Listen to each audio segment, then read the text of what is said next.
Hey everyone, this will be a continuation of my previous video on 5 logical fallacies, which you should check out if you haven't already, and if you aren't aware of what a logical fallacy is. Number 1. Genetic fallacy.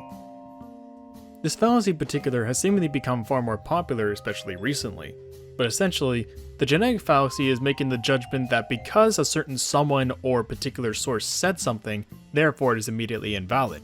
Or in other words, it's almost the opposite of an appeal to authority, because now you're saying that because they said it, then it shouldn't be the case.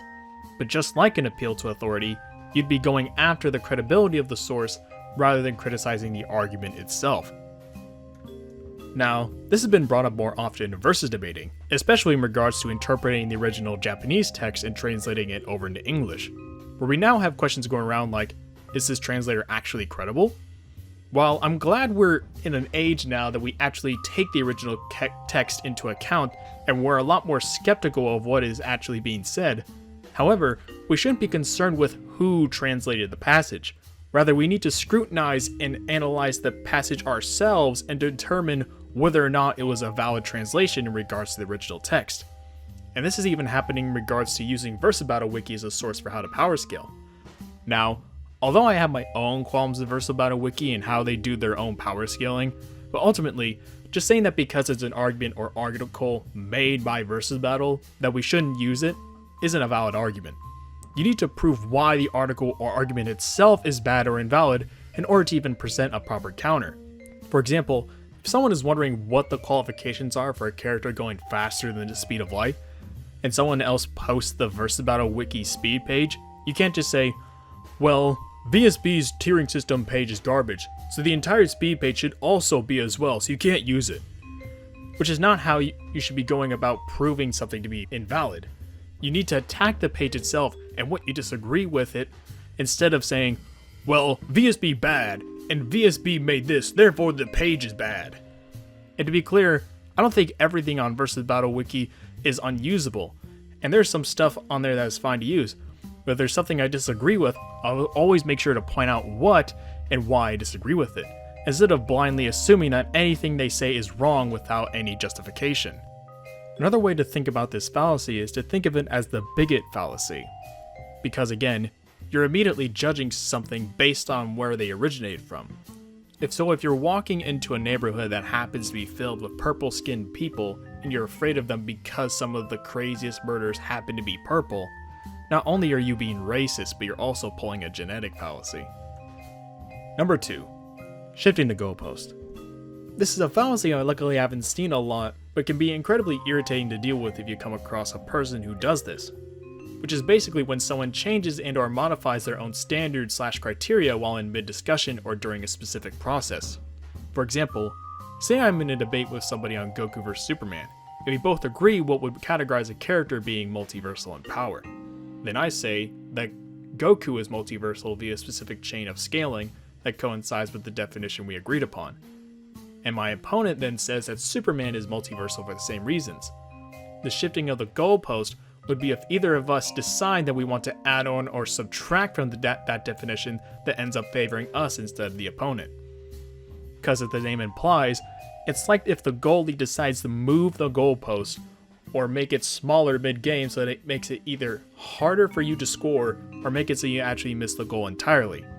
In the end, it's now easier for them to defend and harder for you to score. And this is usually done if the opponent realizes that their standards are too easy to meet and if met by the opposition would lead to their defeat. So they end up modifying it so that it's either harder for their opponent to meet them or only benefits them. For those who are familiar with debating, this would not only be a great example of intellectual dishonesty, but also a form of concession or surrender if it at all affects the opponent's premise. For those unfamiliar, your premise is essentially the statement that you propose at the beginning of the debate and or discussion.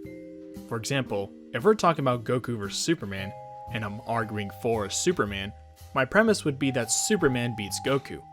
And if I end up agreeing that Goku would beat Superman in terms of power and speed, that would be a concession, since agreeing to that would contradict my premise that Superman beats Goku.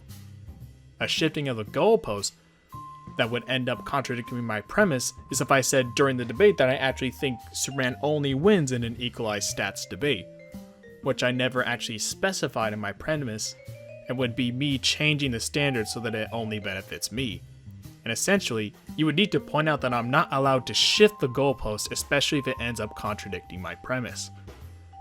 And that would mean I would have to concede that Goku wins in a non-equalized debate first before we move on to an entirely different discussion. Number 3. The fallacy fallacy. The fallacy fallacy is probably one of, if not the most common fallacy committed in my opinion, and is hilariously asserting that someone is immediately wrong solely because what they stated was fallacious or invoked a logical fallacy. Now, I can understand for those who have never heard of this particular fallacy before, or those who are unfamiliar with them altogether may find this a bit confusing. But you have to remember that because something can sound similar to or commit a logical fallacy, it doesn't immediately invalidate the argument presented. Because you can't just claim that someone is committing a particular fallacy, because once you do, you are now under the obligation to prove and or explain why it is fallacious. Otherwise, it can easily be dismissed as you'd then be making an assertion that would be considered baseless. And stated within Hitchin's razor, what can be asserted without evidence can also be dismissed without evidence. For example, if I call someone illiterate during a debate, and they claim I'm committing an ad hominem, it is now their job to explain why what I said was an ad hominem. Simply saying, because it is not an argument. If I'm talking to an alien that's very new to Earth and I say, this is an apple, and they ask, why is it an apple?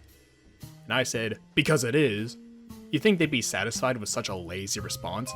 And what happens when someone else comes up to the alien and says, this is an apple, when they're holding up an orange to the alien, and they respond in the same boring manner? In that instance, you're now forced to explain to the alien which is actually an apple and why the other isn't. Because now the "it just is" response is not going to cut it anymore. And essentially, being lazy in a debate means that you're either setting yourself up to lose or you're just simply dragging on the discussion. Number 4. Cherry picking.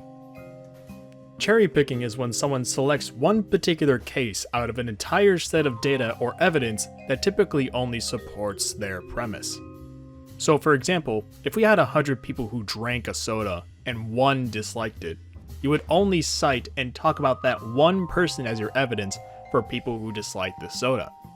In the context of the scaling community, this comes up most when it comes to feats and how people portray consistency, which I may talk more about in a future video.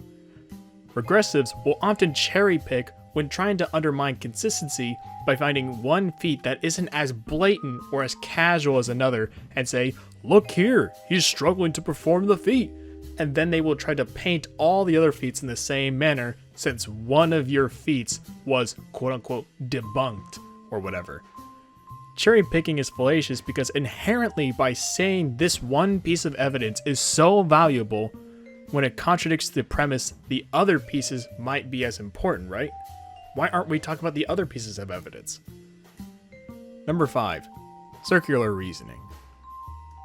This is, in my opinion, one of the most infuriating fallacies I come across because it's primarily used by the insanely stubborn people that no longer have any more arguments to give, so they just end up repeating themselves.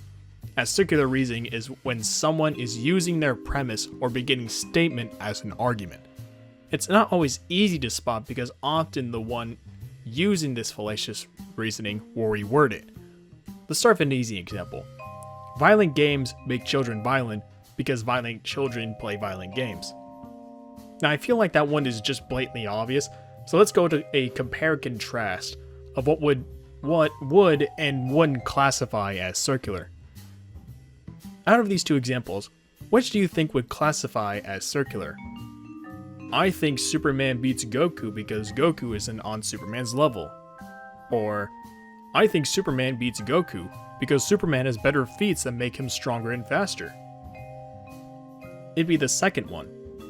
Because while the first one just repeats the fact that you think Superman is just above Goku, but not at all specifying how. So it just ends up being another way of saying Superman beats Goku. while the second one is actually specifying why you believe Superman is higher, which would end up beginning the conversation with talking about and comparing their feats. Essentially, your beginning statement or premise isn't an argument. It's a declaration of where you stand in regards to the discussion, and while backtracking on other arguments doesn't mean you'll automatically lose, but backtracking on the declaration that you made in the beginning would mean you surrendered your position on the discussion. Well, anyway, that's it for the video. I hope you enjoyed it. There are at least 2 other famous logical fallacies that mainly impact power scaling that I wanted to talk about in this video, those being the no limits fallacy and appeal to reality, which I technically have covered a bit on my channel before.